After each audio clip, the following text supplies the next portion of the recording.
Friends మేమైతే ఇవాళ ముంజకాయలు తీసుకొచ్చుకున్నాము. వీటినైతే తాటి ముంజలు అంటారు. మా వాళ్ళు 2 గోళలు తీసుకొచ్చారు.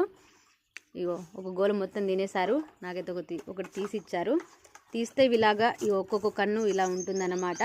చూడండి, ఒక్కొక్క దానికి 3 కన్నులు ఉంటాయి, ఒక్కొక్క దానికి 2 కన్నులు ఉంటాయి. ఒక్కొక్కటి ఒక్కొక్క కన్ను అంటారు వీటిని. ఇవి తినడం వలన అయితే చాలా మంచిది హెల్తీకి. ఇవి ఇవాళనే తినాలే ఫ్రెష్గా, రేపైతే తినకూడదన్నమాట. వీటి వలన చాలా ఉపయోగం ఉంటుంది. ప్రెగ్నెన్సీ వాళ్ళు కూడా తినచ్చు, పిల్లలు కూడా తినచ్చు. షుగర్ వాళ్ళు తింటేనైతే ఇంకా చాలా మంచిది హెల్తీకి. దీనివల్ల క్యాన్సర్ కూడా రాకుండా ఉంటుంది, మలబద్ధకం కూడా తగ్గిపోతుంది, డీహైడ్రేషన్ తగ్గుతుంది. వీటిలో వాటర్ శాతం ఎక్కువగా ఉంటుంది కాబట్టి ఇవి తింటేనైతే చాలా మంచిది హెల్తీకి.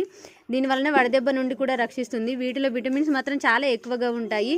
విటమిన్స్ అయితే A, B, C, K, zinc and iron, ఇనుము, కాల్షియం ఇలాంటివి ఎన్నో రకాలైన విటమిన్స్ ఉంటాయి.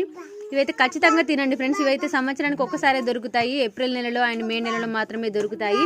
ఇదైతే చాలా లేతగా ఉంది, చాలా అయితే టేస్ట్